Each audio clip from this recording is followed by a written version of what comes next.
There we go. Everyone can see that okay? Okay.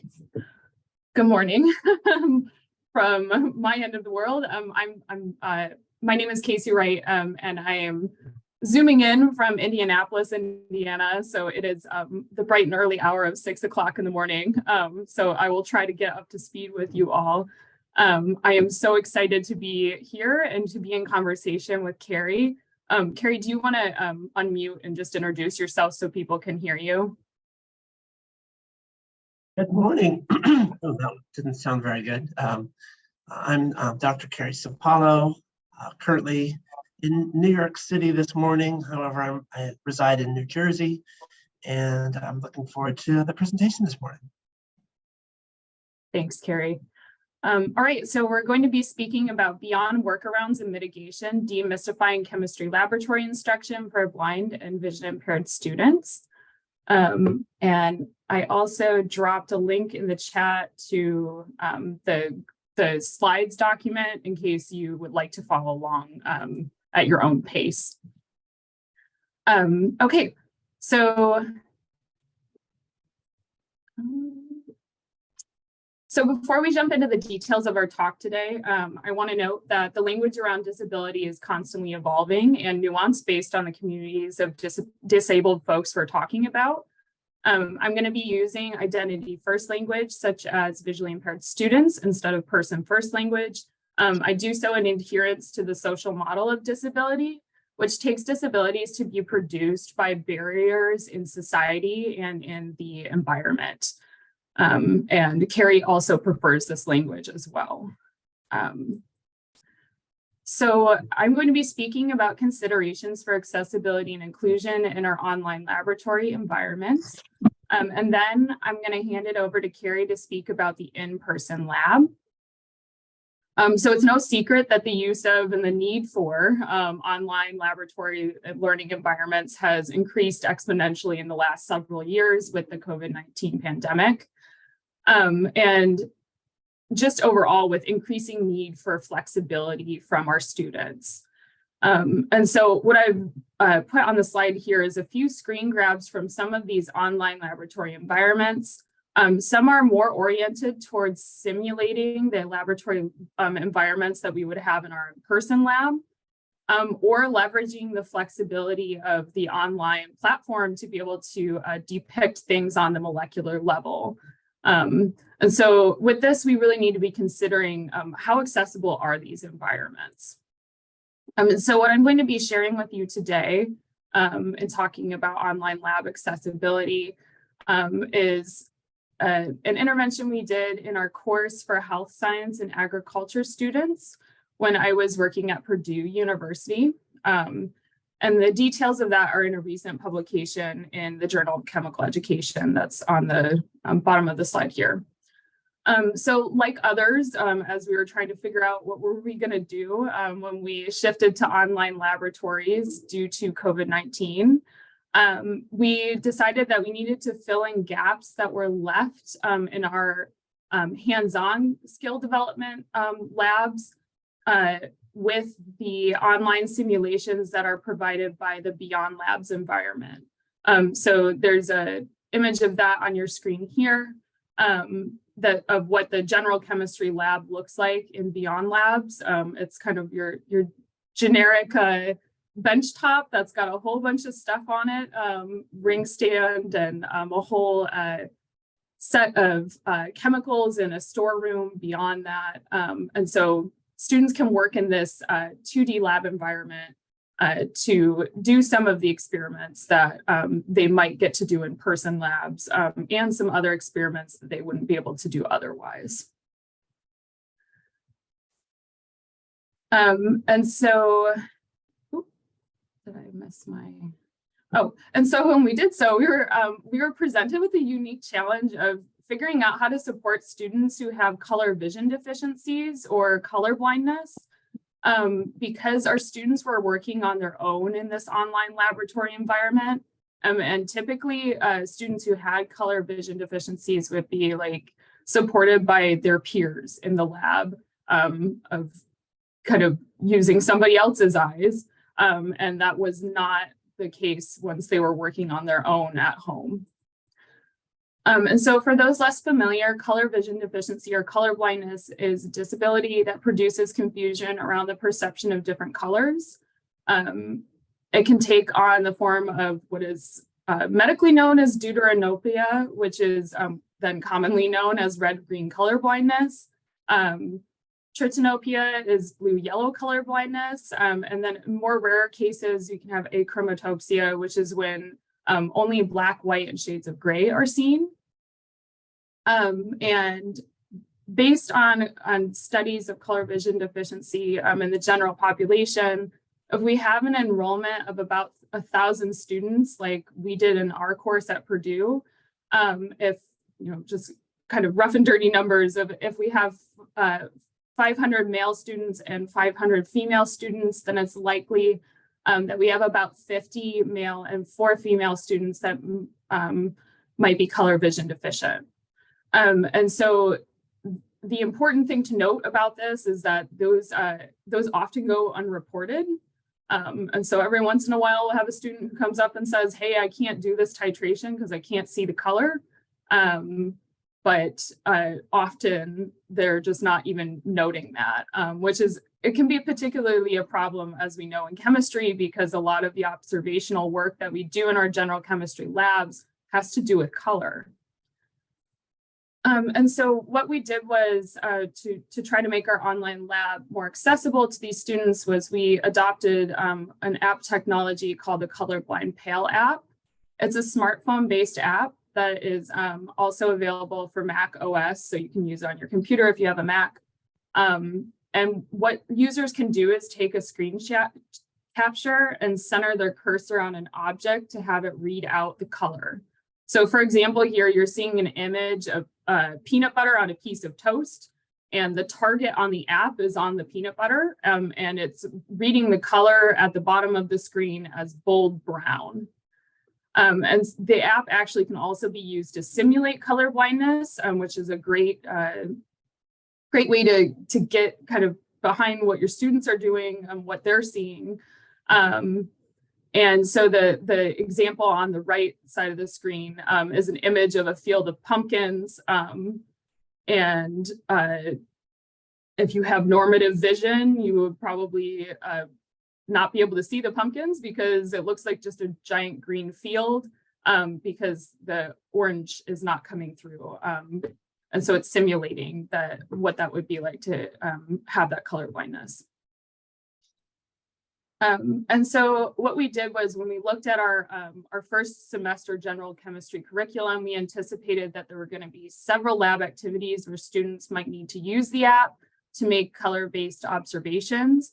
And those labs included flame tests, precipitation reactions, and titrations. So I'm going to share with you just kind of an overview of what those activities were and then how we use the app. And so the learning objectives for our flame test lab were to get students to learn how to collect flame color observations and identify metal ions such as sodium and strontium. So very classic application of a flame test. And the image that you're seeing on the right is a screen capture of the Beyond Labs laboratory.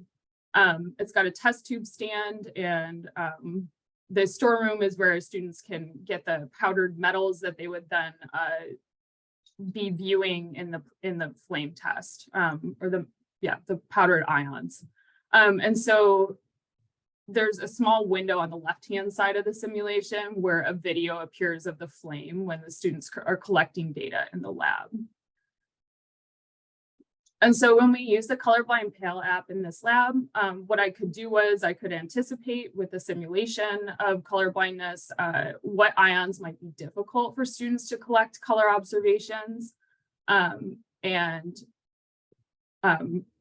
Then students could use the app in the lab. They could take a screen capture of the flame image and place the target on the screen. So you're seeing here an image of a sodium metal ion being burned in the flame test. And it's saying that it's a very faint orange color. And we got some feedback from a student who noted that the flame doesn't really stay the same color. and that the color names would kind of switch around as they were collecting the data. And then they said that for some of them, it stayed more one color than another, which is then what I went with when I was collecting my data, which for us was great news, because that's what students, what we wanted students to be doing as they were collecting data in the lab, of deciding this was the color presentation that I saw that occurred the longest, so it's going with that metal.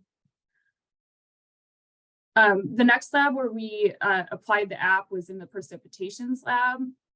In this lab, the learning objectives were to have students learn how to make observations about precipitation reactions, and then using solubility rules, writing net ionic and balanced chemical equations. And they were once again in that Beyond Labs general chemistry environment. And in this lab, what they could do was mix ionic solutions together and then observe whether a precipitate formed. So in that viewing window up in the upper left-hand corner, you're seeing a precipitate in a test tube.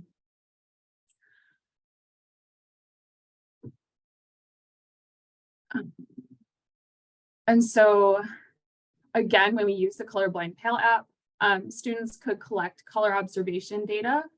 So for example, here, the screen capture that I put on the slide is of a test tube that they were collecting data in the lab for. And in this reaction, it formed copper-2 carbonate. And what the app reads when the student centers it on the precipitate is that the color is a dull light blue. So that's a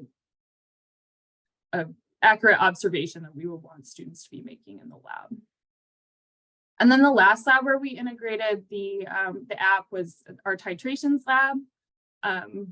And the learning objectives for this lab were to examine titration curves as representations of neutralization reaction processes, learning how to use a burette to perform a titration, and then calculating the exact concentration of a strong acid using a base of unknown concentration. So just your very typical strong acid, strong base titration.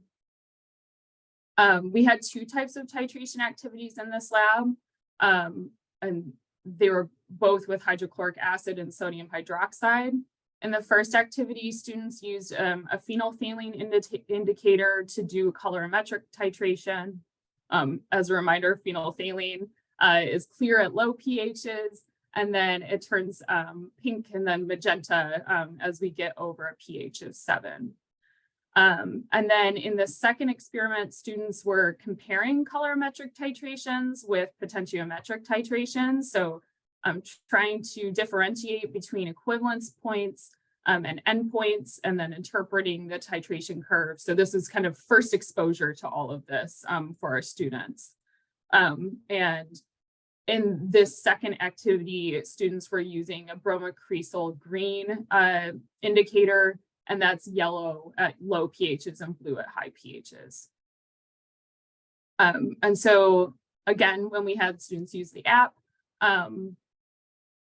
we were having them use it to look for when the color was changing, and the app allowed students to determine when the endpoint had been reached based on that color change. And so for example, in the image I have here, we've got a very classic titration setup. We've got the burette, we've got the stir plate, and a beaker on that stir plate with some hydrochloric acid in it that's being titrated. And the target in the Colorblind Pale app is placed on that beaker, and enough sodium hydroxide has been added that the app reads that the solution is a faint red color. So we've just reached the endpoint. And what the students could then do was figure out, okay, you know, how accurate is my colorimetric titration when I compare it to the titration curve. And so just to share some reflections on using this app, in our online laboratory course. The app integrated really well into the online environment. It can also be used in in-person labs. And there are actually more options available in the literature that I dropped down at the bottom of the slide here that you can use in the in-person lab. And those have more features such as they'll beep and things like that to indicate that the endpoint has been reached. And so as an instructor, the ability to simulate the perspective of students was extremely helpful for me. So I could start to consider like, what are multiple ways that we can have students collect data in the lab? And the research really bears that out, that incorporating multisensory approaches is useful to teaching chemistry for all learners. And so integrating more of these technologies really allow for that. And so some considerations for vision impairments in online laboratories. The online laboratory environment can be rather limiting for students with vision impairments, as they are often, those environments are often not screen reader accessible. And we need to provide text equivalents for graphics and contents that our students are supposed to be observing. As D'Agostino advises, our job as chemical educators is to create the least restricting learning environment for our vision impaired learners so that they can become independent learners. And we can do this by actively choosing accessible online lab environments and online lab or just online modalities as we start to integrate more of these simulations into our chemistry courses. So like, for example, instead of relying on what we really would call a mitigation measure, such as adding an app that like I did into the online lab environment, we can look towards simulations such as PhET out of the University of Colorado, which has integrated multiple accessibility features, such as adding alternative inputs and sonification to their simulations. And so I'm gonna wrap up with, before I turn it over to Carrie, who is just so phenomenal. I'm so excited to be here with you, Carrie. I wanted to offer some general considerations for thinking about accessibility in online labs. I encourage all of you on this call to take the lead from Universal Design for Learning to actively work to prevent exclusion when you're designing your online lab materials. UDL encourages multiple means of engagements for students, so it really helps instructors to take responsibility for designing those accessible online labs so that students can convey their chemical knowledge and represent chemical content in multiple ways. And again, the research really backs us up that this is beneficial for all learners. And then I just really encourage you to be proactive in adapting new technologies for accessibility.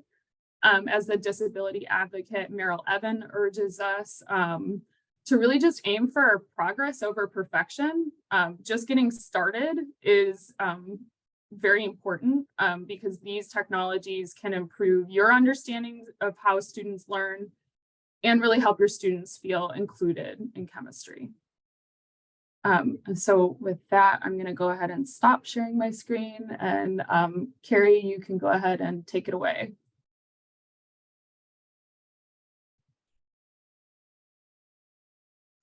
Thank you, Casey, very much. Let's start sharing my screen. Oh wait, I can't hear you very well, Carrie. Moment. Share screen. And Carrie, I think you need to move your video slightly to the, oh yeah, there you are. No, perfect. I was totally in control with what I was doing. Okay. All right, good morning, everyone. It's a pleasure to be here today and co-presenting with Dr. Casey Wright from Western Michigan University. I'm going to take a slightly different angle from what Dr. Wright spoke about the low vision aspects and talk about more from the perspective of totally blind. Myself being totally blind had been since I was 7 years old. It sort of forced me to learn how to interact in the world as it is, not being able to see the printed word and to navigate from place to place without sight. And blind people, we are taught, well, hopefully taught, to learn how to read and write Braille, use access technologies such as text-to-speech screen readers. Some of the common ones are JAWS for Windows, VoiceOver on the Mac, TalkBack in the Android environment. Some of these are free, some of these are for pay. Use of a dog guide to get around or white cane, things of that sort. And then just methodologies to listen to the sounds of traffic in a city when you're crossing the street, or using the sun during the daytime to determine east versus west as you're walking in conjunction with time of day. And all of these non-visual ways of accessing information allows blind people to live more independent lives. Now, being blind, I'm also not aware of a lot of mass media visual information that's available in the print form or the visual form. And unfortunately, for blind students, there's an image of this poster floating around in our educational community that features this young child named Carol, who says she did not wear her safety goggles, now she doesn't need them, and it has a picture of her using a cane and reading Braille and other renditions of this picture. And I know this imagery was initially meant to be somewhat humorous, but used to scare teenagers to wear their safety goggles, because they don't typically like to do that. But there's a different meaning. There's a different meaning here, and that is, if you're blind, then maybe you can't do science, you can't be independent in the world, and it's contradictory to everything that I want to promote. So to that end, here's a second picture that shows a comparison. And this Carol poster, I think, hints at a deficit model of, okay, lacking vision means you lack ability to perform scientific exploration. And then on the right, there's a second picture. That's me in my younger days as a graduate student at Penn State University working in the research laboratory.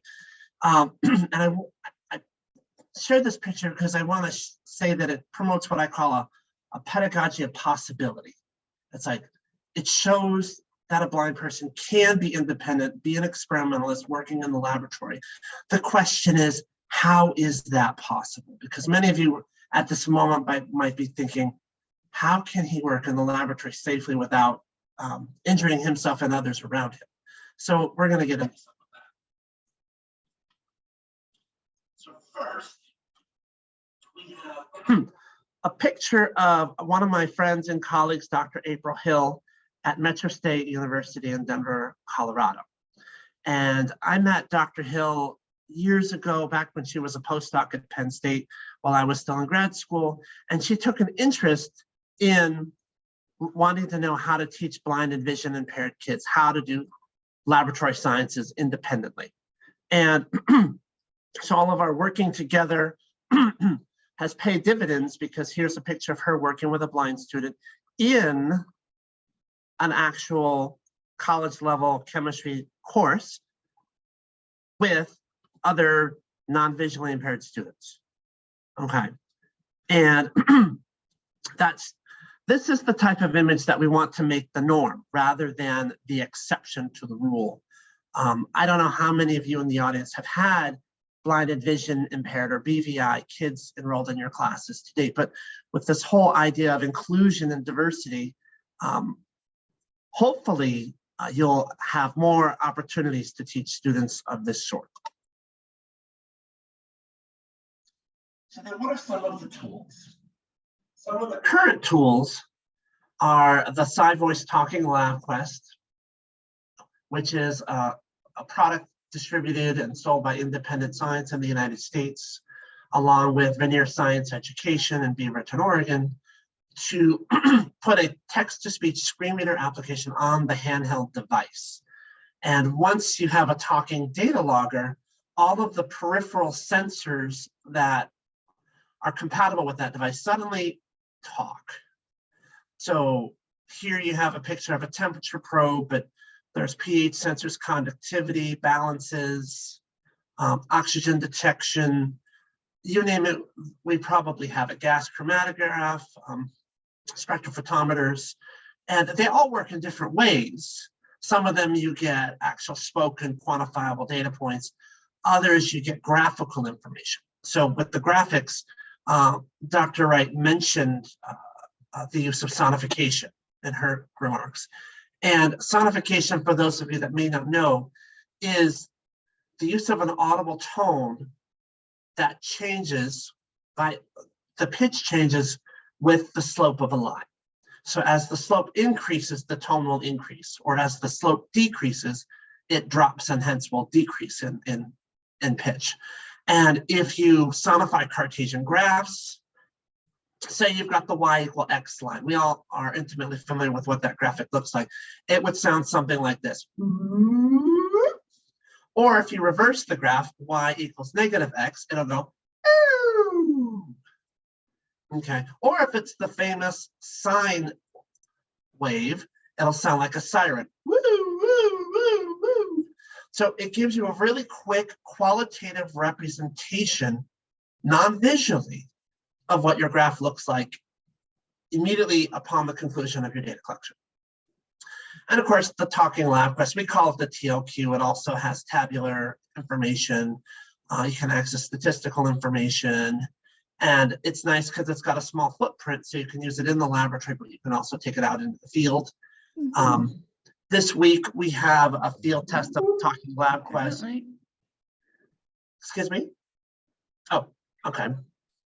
And the field test is happening in Biosphere 2 in Tucson, Arizona this week. There's a blind researcher that's in a simulation of a moon colony, what it would be like to be a blind research scientist on the moon, and they're using the Talking Lab Quest literally this week to see how it would perform in that type of a sealed environment. So more to come on that in the near term. Now, besides the Talking Lab Quest, that gets you a lot of access, but it doesn't get you total access. So then we've got information here about a second device called the Submersible Audible Light Sensor, or SALS. And this was a prototype device that was initially developed at Penn State University with a team, a senior design electrical engineering team back in the mid-2000s, to detect the presence of a formation of a precipitate, the evolution of bubbles, the color change needed to be detected as part of an acid-base titration. So a lot of what Dr. Wright mentioned at her remarks using the color blind app, you can also do it totally non-visually with the SALS sensor. Well, I mention this now because after more than a decade of working with the American Printing House for the Blind, they have made the SALS commercially available to anyone who wants one.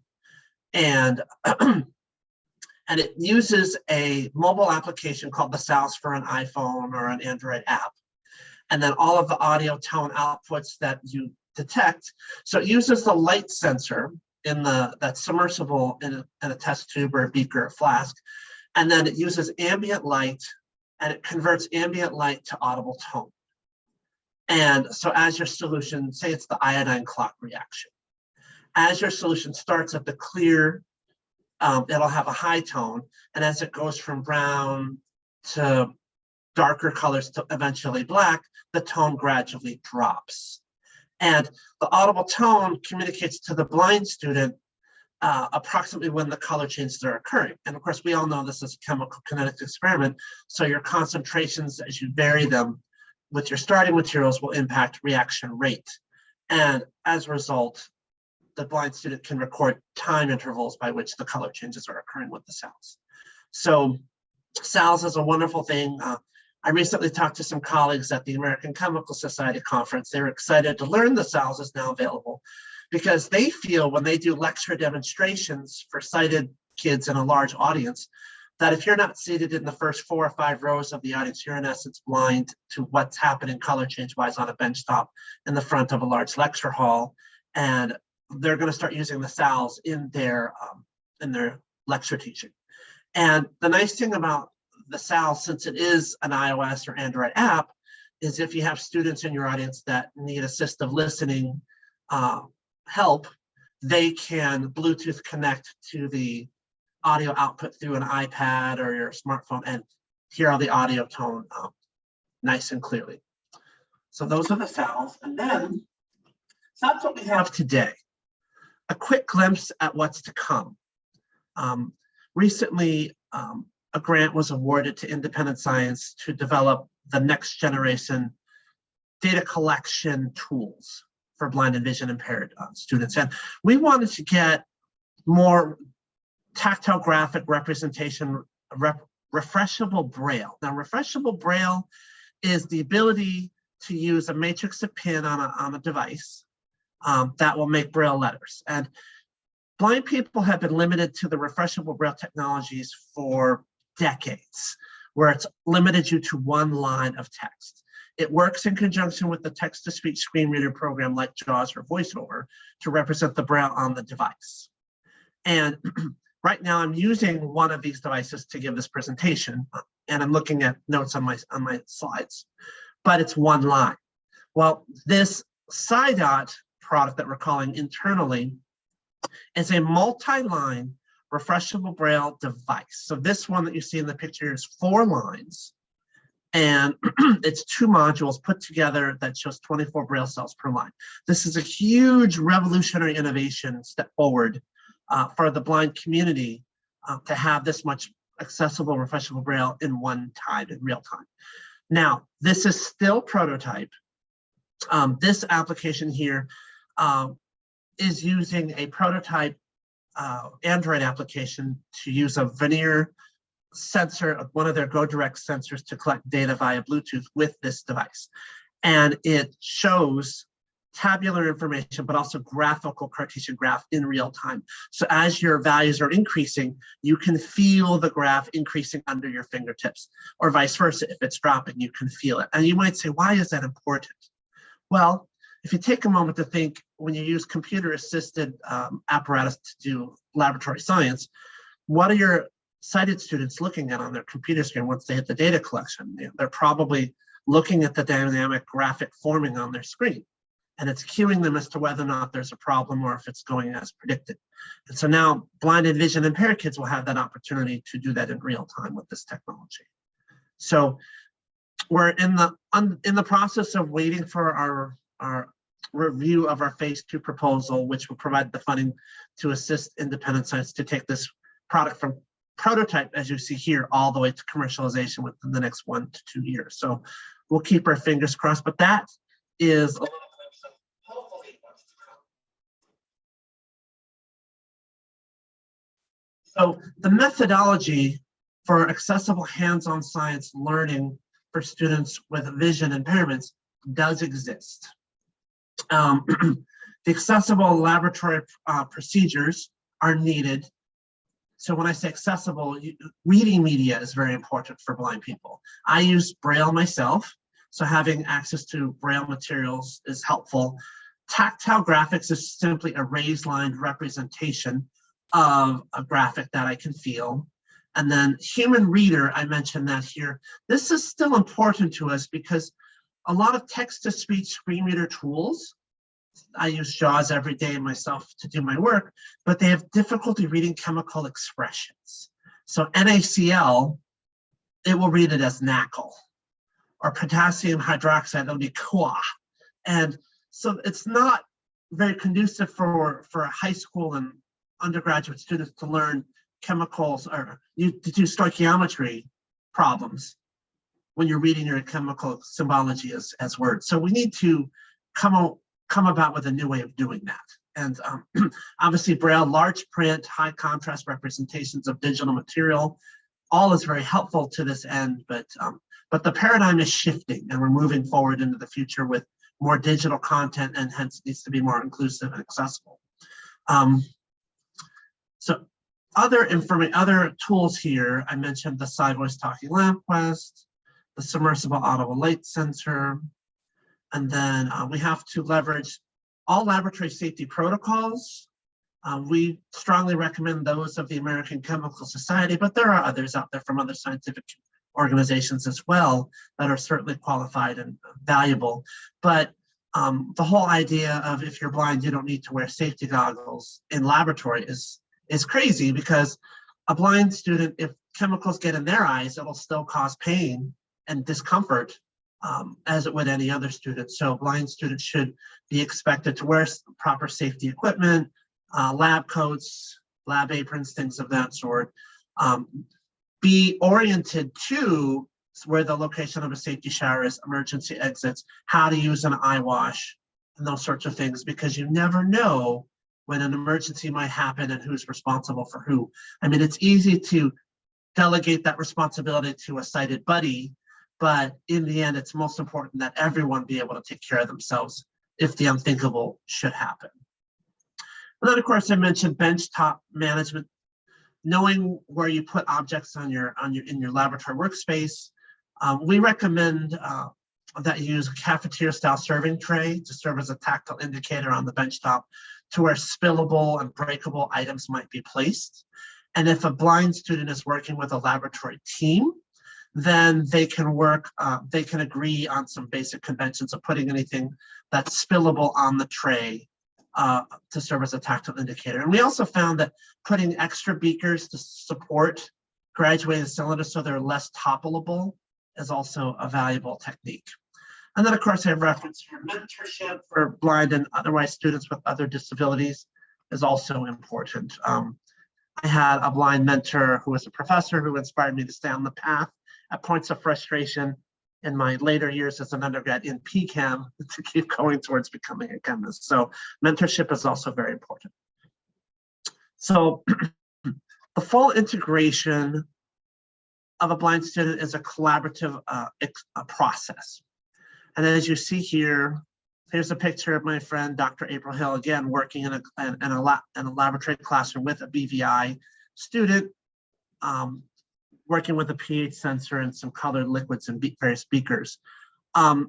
This all was made possible not just by the faculty member knowing what is indeed possible, which is a key point, but also the university has a disability support services office that provides access to the curriculum, provides access to Braille materials, large print materials, and hard copy Braille digital form.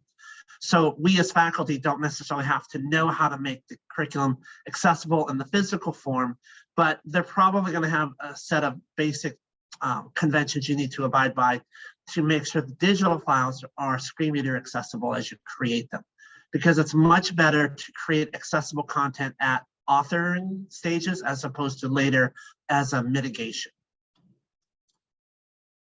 And I mentioned the Disability Services Office, but also the blind student themselves is a good resource for information for how they want to work in the laboratory, what they're comfortable with, what they're not.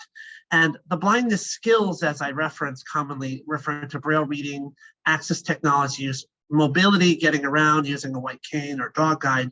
It really varies on the level of competencies these students have, whether or not they took the time to get comprehensive blindness skills training after graduation from high school or not. And based on those level of competencies of the quote unquote soft science or the soft skills will determine how comfortable they are in working in the laboratory. And I want to reiterate one other point. Not every blind student works the same way. So you may have blind student A this year that's very independent, and then blind student B next year, and they tend to be a little bit more of a traffic hazard in the classroom. So together, we can change the paradigm of what is possible for students who are blind or vision impaired. And back when I was in graduate school, Eric Wainmeyer is a blind mountaineer, and he summited Mount Everest in 2001. And his book, To Touch the Top of the World, came out shortly thereafter. And he taught me that as a blind student, that no summit is too high, nothing is impossible if we problem solve and figure out how to access visual information we can be whatever we want to be. And now the question is, how can everyone here help with this? And how the assistance we need is a lot of the science, education, technology, education companies, they're a lot of first to market, generate revenue mindset. And so they produce products that do really cool visual things and do wonderful tasks, and they rush to market. But there's this perception that blind and vision impaired and students with disabilities can't do science. So they don't consider us in their product development cycles. And as a result, you get lots of user interfaces with, say, science simulations and textbook, digital textbooks, and just mobile applications and other data collection analysis tools, which again do wonderful things, but they have limited, if any, accessibility capabilities for blind people and the use of their access technology. So I prepared this slide to show what are some questions you all here can ask your technology vendors. You know, what text-to-speech support does your products offer? Do you offer high contrast support? Can you support the production of tactile graphics and refreshable braille, among other outputs that maybe for some of you before today didn't know what all that was about?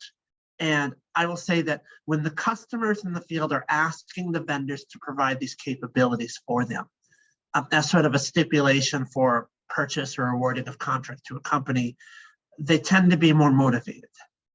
But other than that, you know, I've been asking when working with companies for years, and Vernier Science Education is sort of the leading entity in the science education and technology industry, in my opinion, today to take this lead. But as we all know, there are other companies out there that do similar, and we need to persuade them to go the rest of the way so that a hands-on science learning experience is indeed possible for blind students everywhere around the world. And with your assistance to ask these questions of your vendors, hopefully we'll shift that needle to move the paradigm forward to promote this diversity in an inclusion model of text-to-speech and accessible technology should be developed and provided. So, and with that, we have our acknowledgements. We'd like to thank our employers for the time and the resources to prepare our presentations today, and obviously the CLEAR 2023 organizers, and of course, the audience for your wonderful attention this morning. Thank you.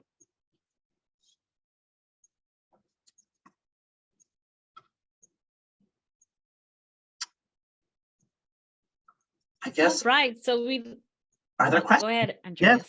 Yes. Go ahead with the questions, please. Yes. Thanks for this wonderful talk. There's pretty much of applause digitally here. And I think we have a question in the chat. I might read it out loud, but I'm not sure who's addressed with this question. So you just decide who starts answering, and then you move on maybe. So there's Jake Wainman asking, using a cafeteria type tray is such a simple, cheap, and easy to implement idea. Do you have any other recommendations of this style? Low-hanging fruit that anyone can do can have big impacts. Another technique, we use needleless syringes, plastic syringes, to do volumetric measurements. Measuring specific volumes is very important, as we all know. And you can take like a triangle or a filer to put notches on the pull tab of the syringe to calibrate to specific volumes. So say you have a 50 milliliter syringe and a blind student needs to measure a 40 milliliter sample. So you just notch it at the 40 milliliter mark. So when the notch is aligned with the top edge of the cylinder of the syringe, then they know they've collected 40 milliliters in that syringe, is one example. But one of the risks with that is you need to make sure you have an excess of solution in your container where you're pulling your reagent from. Otherwise, you're going to pull air and you're not going to know that you've done that. So you need to make sure there's an excess. And another challenge is we all like to do micro scale experiments to minimize cost to our lab budgets.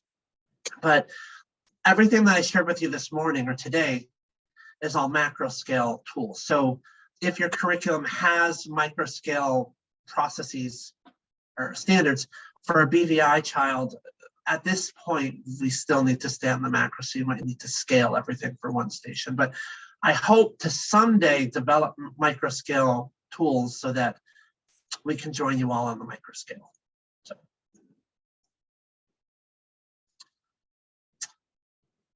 Is there another question? Thanks. Yeah, Jake is answering in the chat.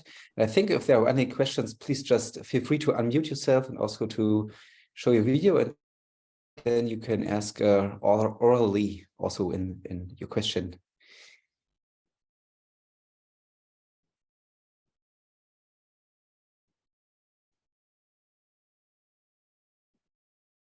Otherwise, I had a tiny questions. We also worked like on including a blind student in the Gen Chem lab here in Germany, Hanover. And also Andreas Schneider, I think the colleague from inorganic chemistry here. And how is so shifting also from the phenomenon-based level to the molecular level or submicroscopic level is something that is pretty just got a message from Nikita that I should move on, but pretty challenging for all students. So is there any tool that might help also like to support drawing conclusions from observations? You're referring to visual observations? Yeah, you have like the visual ones. And then we have to move on. Nikita just remind me. Thanks, Nikita. Yes. Well, briefly, I mentioned the sound sensor that provides access to qualitative representation of visual information, and what Dr. Wright mentioned about the colorblind applications provide text. I don't know if there was spoken or visual text information about color information are great ways to access visual observation information. Yeah, so maybe we can also keep in touch. I keep writing an email and can deepen this question maybe a little bit. So thank you again very much for this interesting talk, for keynote your time. And I think it really also opened up a really good framing for this topic of this year's CLEAR, like, you had these pictures with the mountains and all. The attitude we also, that attitude that is involved when it comes to promote inclusive lab education. Okay, thanks so much. We move on with our next presentation. The next presenters are Linnea Sola, Peter Stockwell, and Smita Ojidra. I hope I pronounced it correctly. Please tell me if I'm not. Okay, thanks a lot. So all three come from the University of Glasgow. We are now changing continents. And Linnea Sola is a senior lecturer at the University of Glasgow. And Peter and also Smita Ojidra. And Peter Stockwell is a final year Bachelor of Science project student. And I found so many papers and works of you guys, which is on online teaching and using digital media. And you also told us that you are interested in like enhancing lab experiences through creative technologies. And there's also a fun fact you sent us, and you told us that you, Smita and Linnea, discovered that they both wasted many hours in their youth, not in their adult lifehood, baffling their brains by wandering around their homes, staring downwards into an upwards facing mirror to simulate walking on the ceiling. So I really had to keep this in mind, but I thought it was a really fun experience that I would try out with my children, maybe next time. I can tell you how it was. But for now, I give you now the time to present your research, and I'm happy to have you all three here. So feel free to start. Okay, thank you. And we definitely recommend the mirror game. Yes. We'd be interested to know if anyone else done it or if it was only us that were this weird. So let us know in the chat. Okay. So Thank you very much. It's great to see you all today. Linnea and I have been working for quite a few years now on technology-supported enhancements for chemistry labs. So today we're going to share with you some of our latest work, which we've done with our project student, Peter Stockwell. So we are first just going to deconstruct the lab experience and think what the students are encountering when they're going through this. So there's of course a cognitive dimension of what the student has to think about when they enter the lab.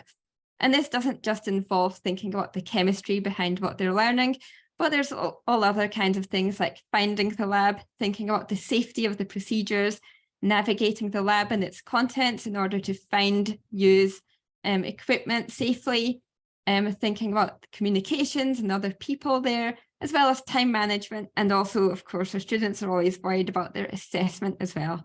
So there's really a lot going on to think about. And in addition to that, there's a lot of sensory load as well. So what the student is seeing, smelling, hearing during the lab. And as we all know, a lab can be a very stimulating environment. It can be quite noisy, quite busy. So that can impact our students too.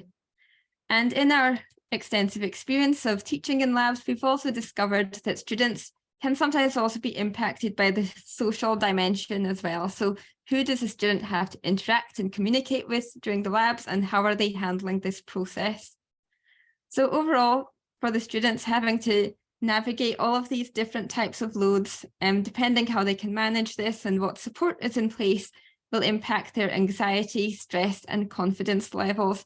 And this in turn could have an impact on their capability for learning in the lab. This is also particularly sensitive during a transition into a new lab or a transition into higher education, with potential impacts on retention rates as well. And of course, all of this also builds into the accessibility and the inclusivity of the experience that we're providing for our students. Now, we've spoken about these 3 layers of the types of loads that students are facing when they go into a new lab. And this can really have an impact on how well they're able to learn. Now, our aim in our work was to explore if these different loads can be either reduced or managed in order to support the transition of our students into higher education chemistry labs.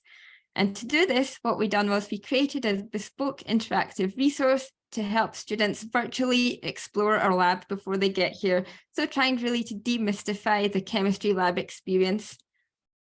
So we're going to be sharing that with you, and we'll also show some analysis of our findings and the impact of our resource as well.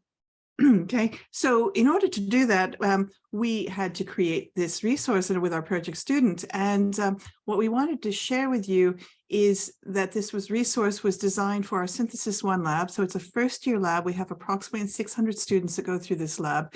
Each of them do 7 experiments. There's 7 sessions running a week, over 8 weeks. So it's a circus of joyful chemistry lab experience.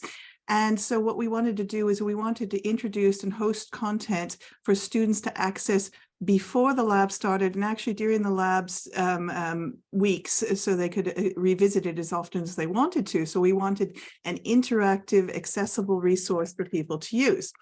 And of course, we put a lot of content into this, but this is just a brief overview of some of the content that was included. So we wanted to show where the labs were within the school, where the school was, the toilets in the school, where the lockers were.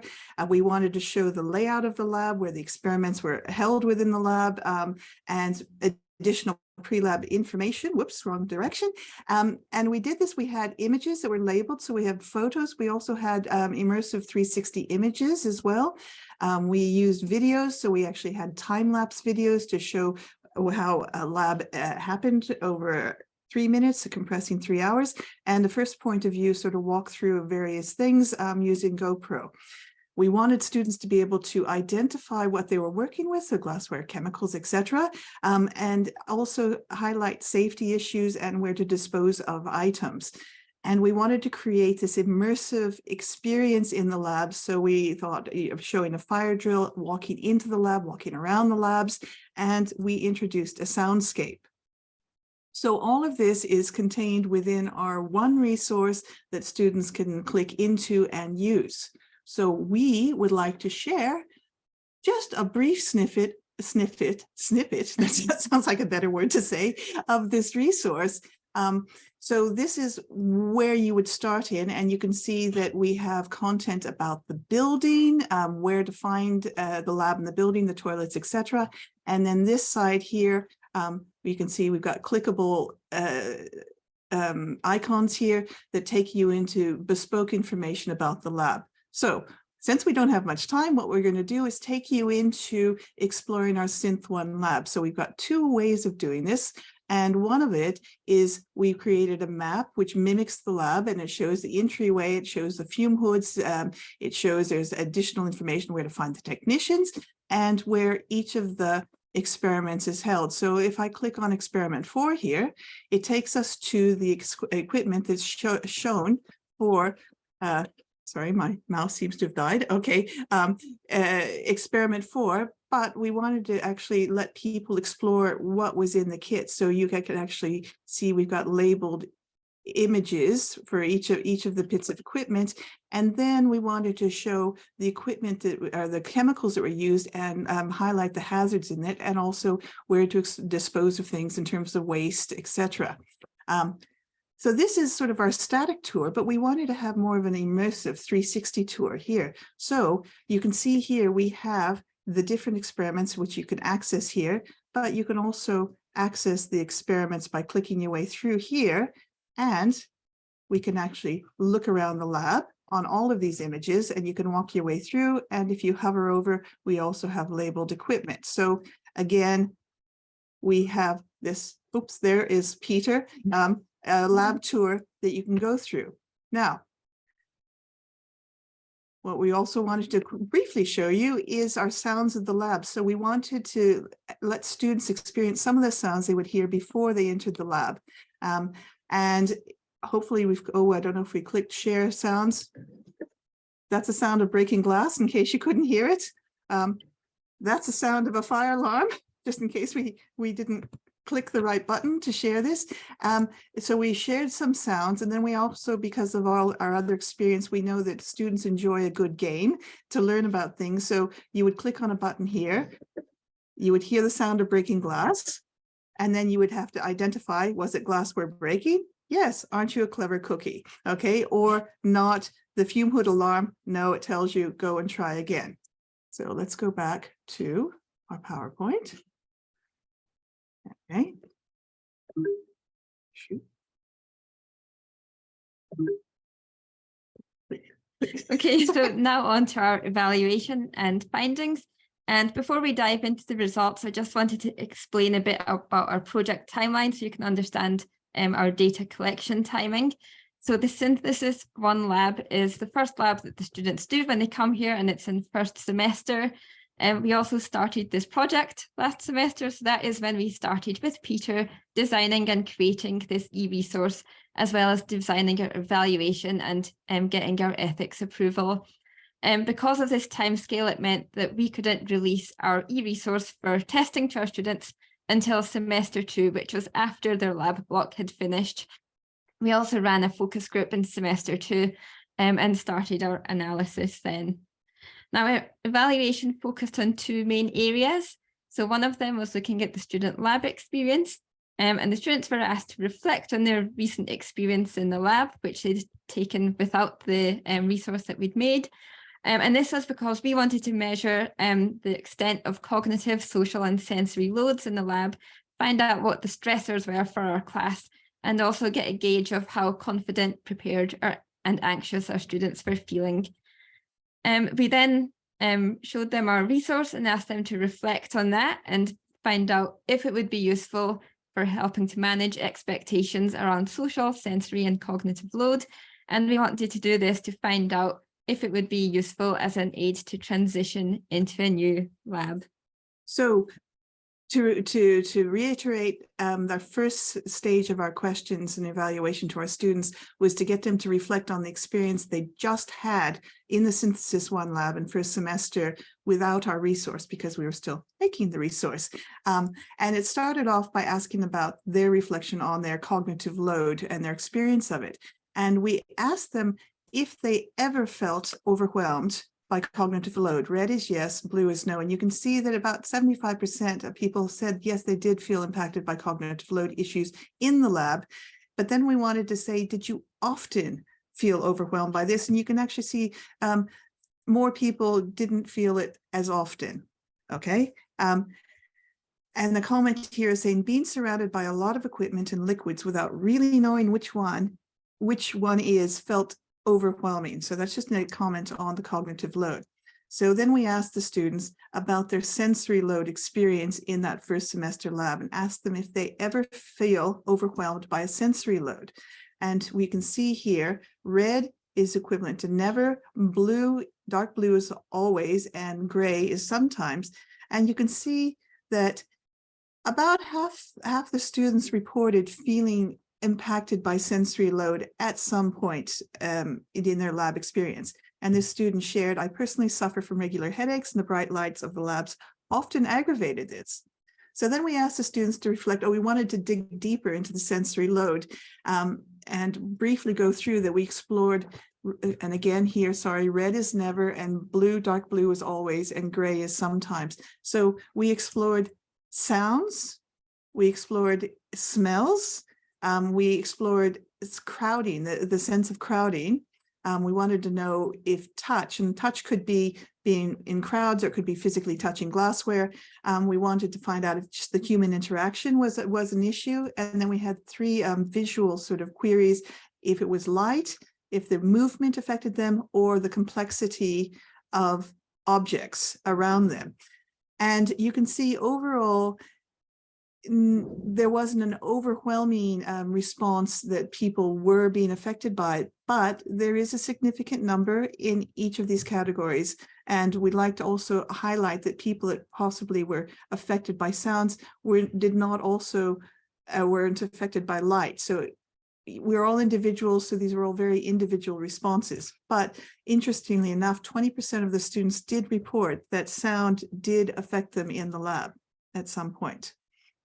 Now, we wanted to explore our concept of social load. And again, here, red is never and dark blue is always. And you can see about half the people are affected by social load at some point. So we asked them, we wanted to tease this apart about meeting new people, about walking into the lab, high density, and you can actually see the numbers here, which is very uncomfortable in the blues and very comfortable in the reds, increases. And again, we believe this is tied into the post-COVID sort of pandemic response of not wanting to be in a crowd. And there's, a lot of people in the corridor as you enter the lab. And also the fact that the class size is very large, 80 to 100 people in the lab. And a lot of our students, because of pandemic, were never in a lab or in very small labs. Interestingly enough, students weren't that fussed about working with a lab partner. So we thought that was quite interesting. And of course, we have that normal sort of response of terror, being uncomfortable when engaging with an academic. Okay, so the take-home story, about half of the students reported feeling uncomfortable with social loads. So we also wanted to investigate the utility of our e-resource. And just as a reminder, our students have already been in the lab. And after that, we gave them access to the resource and we asked them to imagine, if you had this before the lab, would you find it useful? So we looked at several aspects of this. So starting with cognitive load, and an overwhelming majority of students found that the resource would help to reduce the stress associated with cognitive load in the lab. There was one person who said no in this case, but that was actually someone who never feels stress in the lab anyway. We also looked at various sensory aspects, and we're just focusing here on sounds. So again, a lot of people said that this resource would help them to manage their expectations about sound. So that's the red bar here. Just note that the blue bar is actually not applicable. So those are the people who either don't experience sensory load issues with sound, or the people who didn't access this particular part of the e-resource. Interestingly, all of the students found that the fire alarm and exit procedure was very helpful. So this is a great resource for safety. We also explored how their confidence, preparedness, and anxiety was potentially be impacted by something like this. A large proportion of students said that it would make them more confident if they had this before going into the lab, whereas a proportion of students also said it would have no change.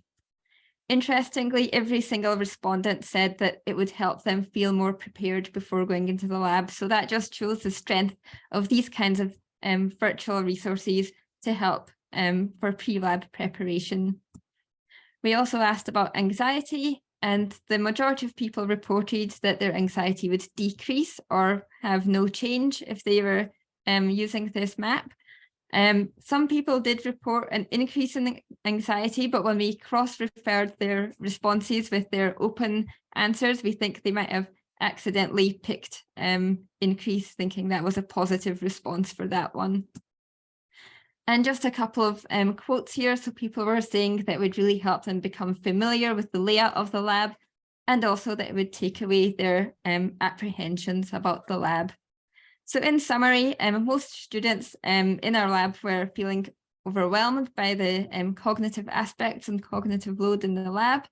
Fewer students were experiencing sensory or social overload. However, there were still quite a few different range of triggers, and it's very important that we take this into consideration when we're designing our lab experiences, so that we can help with the inclusivity of our learning design and making sure everyone does have an opportunity to thrive in the lab.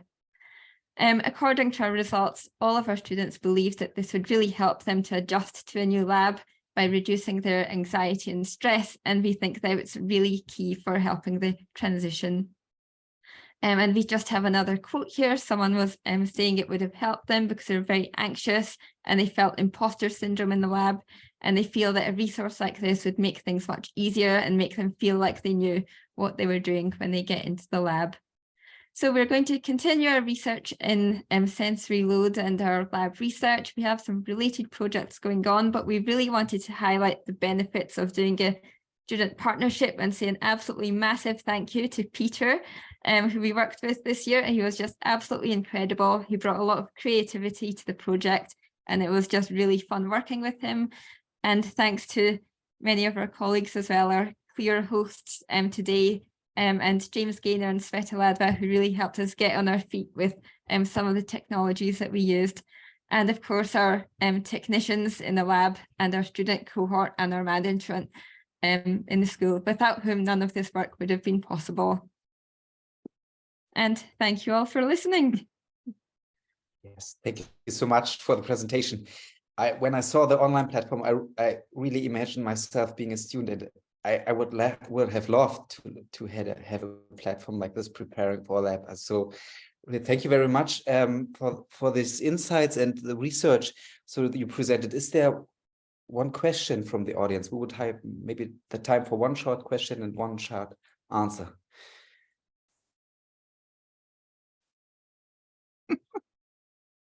I think one question might be if other people might have access to the platform. Is it open for your students, or could also other educators take a look, maybe to feel inspired or something? Or well, we're planning on sharing it. We're in the process of writing up all of our stuff, so we need to write up and publish. But then we look forward to sharing this. And if you are interested, please contact us. We're always very happy to talk to people and share the love of what we're doing. Yes. So everyone here in the audience, please feel free to get in touch. Thank you again, and we are curious about the publications that might come out then. Thanks. Thank you. Thank you very much. We move on with our next presenter, right, Nikita? Yes. That was one question in chat, though. The question was, will you require students to use it in some way, pre-lab, or make it optional? I think our idea is that it's optional. People shouldn't be forced to have fun. So it's up to them to engage with it. So it's a supplementary material. What we did find is that people, when they were given access to it, they just enjoyed having something different to do, and it actually ticked a lot of boxes for them in terms of learning in a low stress, non-accessible, just a formative approach. Something just there to support them as and when they need it, so they can access it online when they need. All right. Thank you so much. All right. So let's head over to our next set speakers who are here. So our next speakers are Dr. Jennifer McDonald, Nick Roberts, as well as Caitlin Neer. So Nick, Caitlin, and Jen are a non-traditional research team from Dalhousie University, which is inside of Halifax, Nova Scotia. I think that's Canada. Through their work on the first year chemistry laboratory, Nick and Caitlin, who are undergraduate teaching assistants, and Jen, who is the lab program coordinator, strive to create and adapt color-based experiments to provide equitable experiences for students, staff, and those with color vision deficiencies. So a few fun facts about them. Caitlin, as you see right there inside of the middle, Caitlin loves to rock climb. I don't think I've ever rock climbed before, so very, very like daring. Nick has a website, BAM. So if you're interested, we'll give you a link to Nick's website, which is what Nick provided us with. And Jen loves to quilt or knit, which is different from quilting. So very, very much cool side hobbies that each of them have. So with that, I'll invite Jennifer, Nick, and Caitlin to share their screen, and I'll stop sharing mine.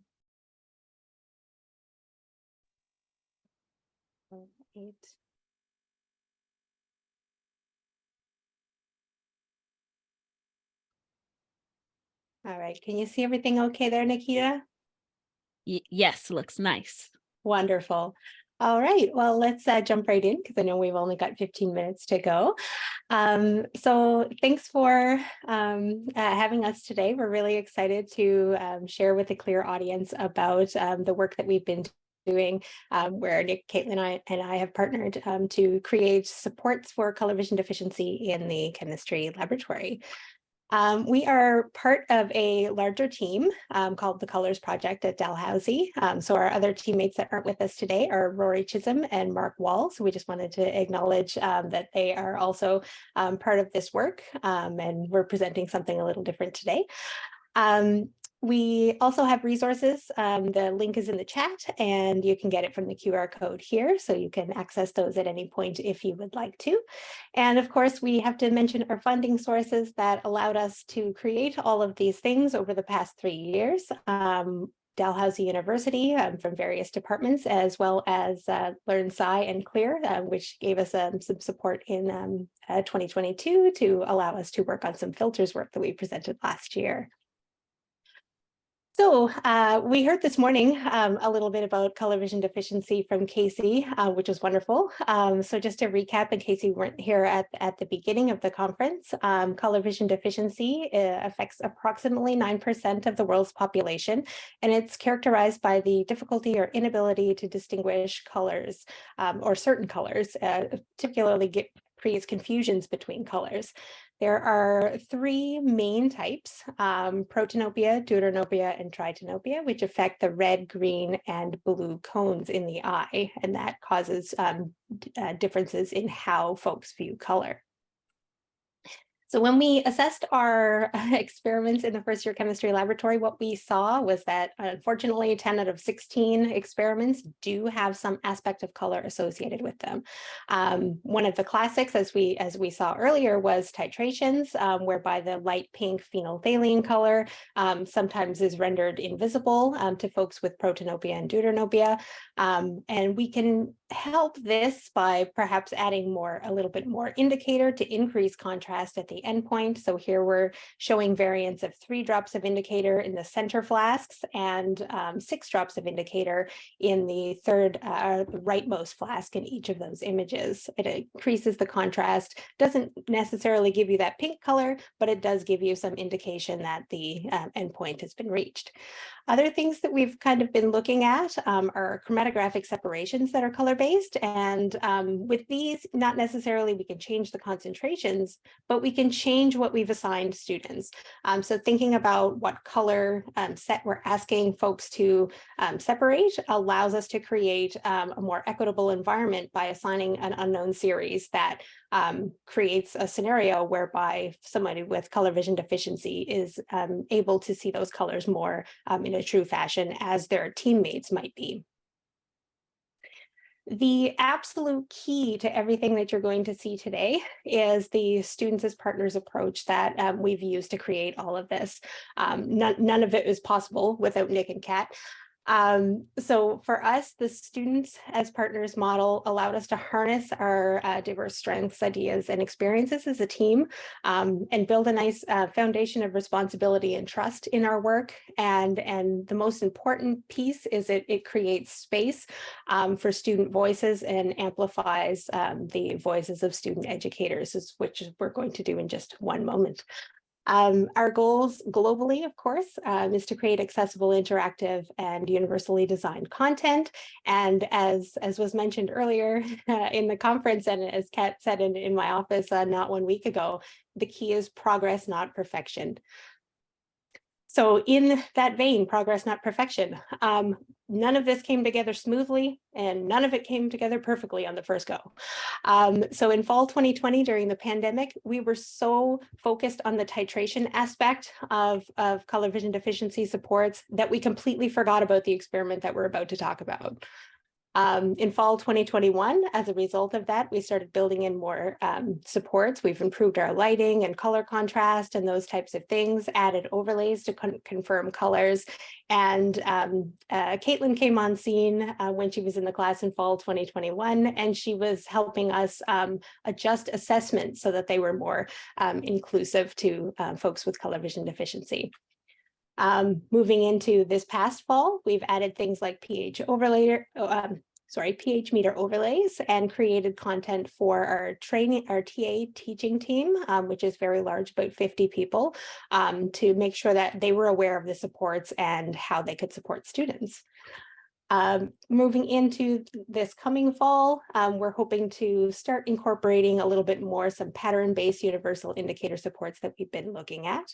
And what's next? Plenty of things, I'm sure, because of course we have not achieved that perfection, and we probably won't. So I'm going to pass things over to Nick, who is going to tell us a little bit more about the changes that we've made. Ooh. You're good, Nick? Cool. Yeah, I think so. So thanks, Jen. If it's going to work. Okay. Jen, can you just click next slide? We'll just. Sure. Yeah, let's go for it. Because it's not Yeah, okay. no, Cool. Thank you. I can navigate for you. Yeah, sorry, it's just all right, whatever. So as Jen has kind of already mentioned, 10 of our 16 experiments are heavily reliant on color vision in the first year lab. Notably among these, or one of the first ones we get students to do actually during the fall semester is experiment 3, which is titled using indicators to distinguish acidic, basic, and neutral solutions. So this is an introductory chemistry lab about acids and bases, as the title kind of implies, and there are 3 primary learning outcomes with respect to this experiment. So we want to introduce the topic of, or the difference between a strong and weak acid or base. We want to describe general acid-base theory with respect to Bronsted theory, so proton donors and acceptors and conjugate acid-base pairs, and we want to identify acids and bases using colored indicator solutions. And as you can kind of see, so these 3 pillars of introduction, description, and identification are all kind of core to this experiment. But one of the things that is very crucial with one of these, the identification aspect, is actually the color. So the color vision for this lab is quite detrimental to some students. So it's split into two parts, kind of screenshotted here as our online module example. So on the left, we have a beaker full of acid and water, which we then tell students, or we get students to put universal indicator in, and then crush a tablet of milk of magnesia. So the idea is they're going to be observing color changes over a long period of time as the solution goes from acidic to basic, and are meant to note the colors for that. So that way, when they get to the second part shown over here on the right, where they're given 5 different unknown solutions and are tasked with identifying them, each with phenolphthalein, metacresol purple, and universal indicator. The problem with this experiment with respect to color vision is that depending on the actual vision type you have, the results are not the same. So as we can kind of see here, whether you're protopic or red blind, deuteranopic or green blind, or tritanopic or blue blind, the actual experimental outcomes and the results that students are seeing are very different as opposed to our common color case, which is shown here.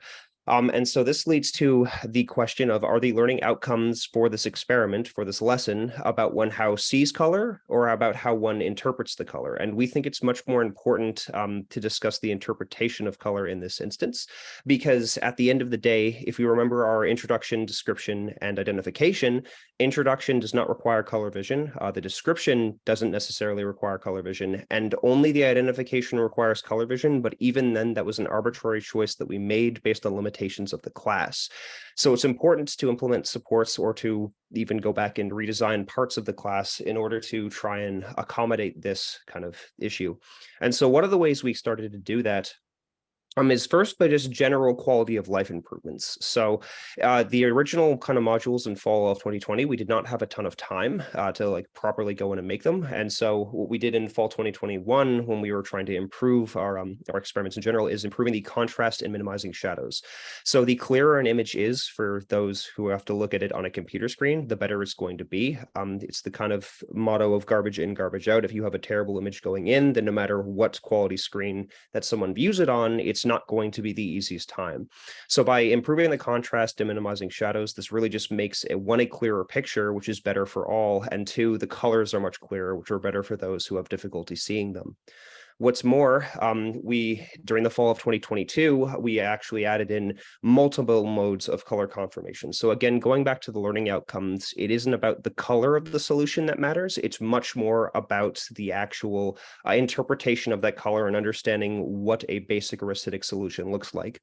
So the addition of something like a pH meter overlay in our online content means that students not only have to identify or discern a color, but they can also pair it back to a number that is much more concrete, especially for those who might have difficulty seeing those colors. And in this kind of vein, I'm going to pass it over to Kat, who will talk a bit more about that. Yeah, thank you, Nick. Jen, if you're able just to go to the next slide, that'd be awesome. There you go. So here we have an example of a live modification that was able to take place because of our students as partners approach. Because our approach listens to the voices of students with CVD and the educators with CVD, we're able to more easily identify potential problems that fully sighted instructors may never have thought of. So in my first year, I was going through the pre-lab stuff, and I noticed that there was not any color names underneath the colors in the pre-lab, whereas everywhere else they were included. So I reached out to Jen and the colors team, and with their support, I was able to help them add in the proper support so that students like me with CVD would be able to better access this material and achieve the same learning outcomes as their peers. As you probably all know, chemistry is a very color-based science. And as someone with CVD, I was very nervous about starting university and knowing that this was something that I had to learn to accommodate myself. So having the students as partners approach allowed me to voice my concerns to educators and feel heard so that I was confident in what I was doing in the lab. And this truly has enriched my experience in first year chemistry and led my decision to study chemistry. If you go to the next slide, Jen. So a fully accessible lab does not just stop at the student-facing content. It's also important that educators are made aware of the struggles that students may face in the lab even before we run the experiment. This way, when problems do arise, educators are able to reassess the situation and see potential problem areas for students with CVD. While student advocacy is important and is something that we do encourage, students should not have to be the ones telling us about all the problems. We should have a baseline level of awareness so that they do feel supported throughout the entire lab process.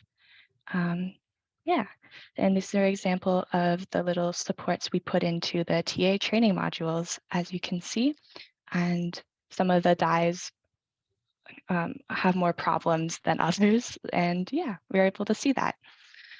If you go to the next slide, Jen. So I'm just going to touch on what Nick said earlier about how the actual site of the colors is not what's important. We need to focus on the student's interpretation of the colors, and this is reflected in our marking scheme as well. So a student with CVD may only report seeing 3 different colors in their experimental observations. This is not inherently wrong because those are the colors that that student is seeing. And especially if the learning outcomes are still maintained and the student is able to identify the solution as being acidic, basic, weakly acidic, they should not be penalized for something they cannot control, such as their color vision, which is why I think the marking support is extremely important. And our marking team is made aware of this so that students are not penalized for having CVD.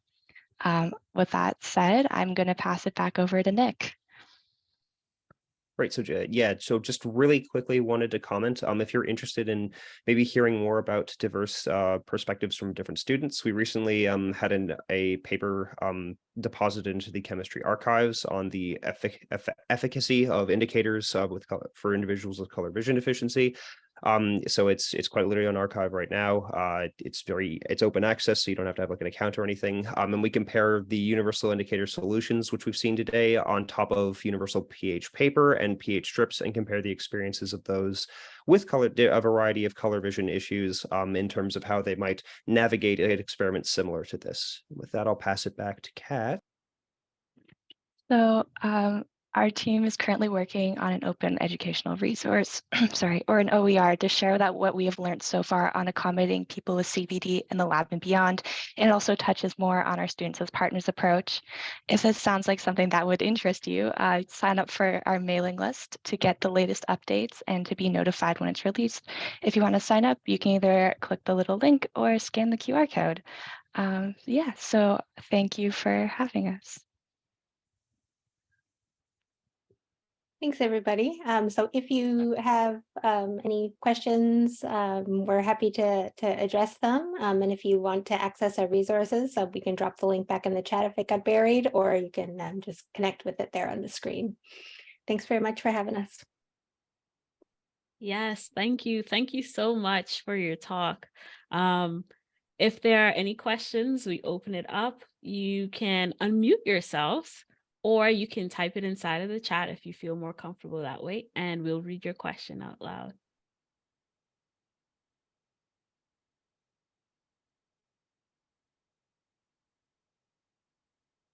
I actually had a question.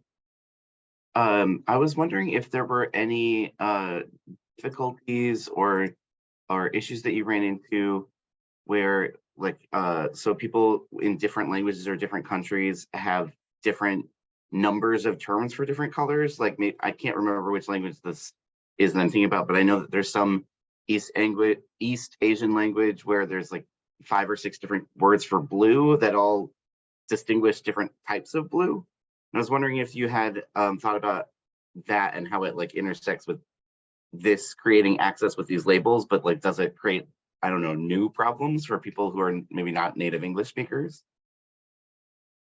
We haven't run into that problem yet. That's a really great question. Now we're going to watch out for it. We do sort of watch out for this type of thing. We see it more in in students' written work, the way that they've described what they've seen. So oftentimes we'll be looking at marking an observation, and then we say, you know, there's many ways you could describe blue, right? And so sometimes our answer key has, you know, students may describe it as this, those kinds of things, to try to kind of capture some of those commonalities that come up every now and then. But we haven't had anybody make that note about the labels themselves. So that's really neat. I think I'll keep that on the edge of my brain, because it's probably coming down the pipe. That's awesome. Thanks. Thank you, Jacob, for that question. Are there any other questions inside of the audience?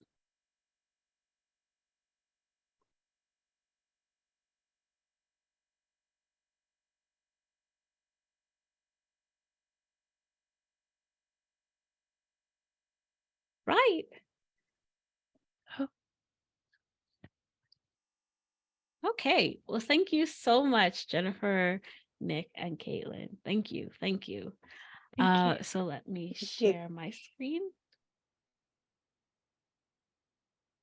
So we're at lunch break right now. Feel free to grab some food. I'm sorry that we couldn't provide that for you. It's just that everybody's all over the world. So in many different places, it would be a very large lunch bill. But the next session will begin at 1:20 p.m. British Standard Time.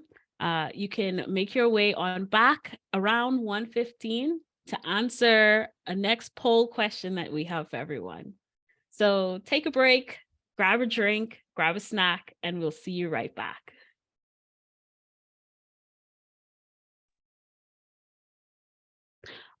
In addition to that, if you would like to vote for your favorite poster, you can log on to CLEARsymposium.weebly.com and you can enter your vote via the link for which poster that you enjoyed. So yes, see you guys in a bit.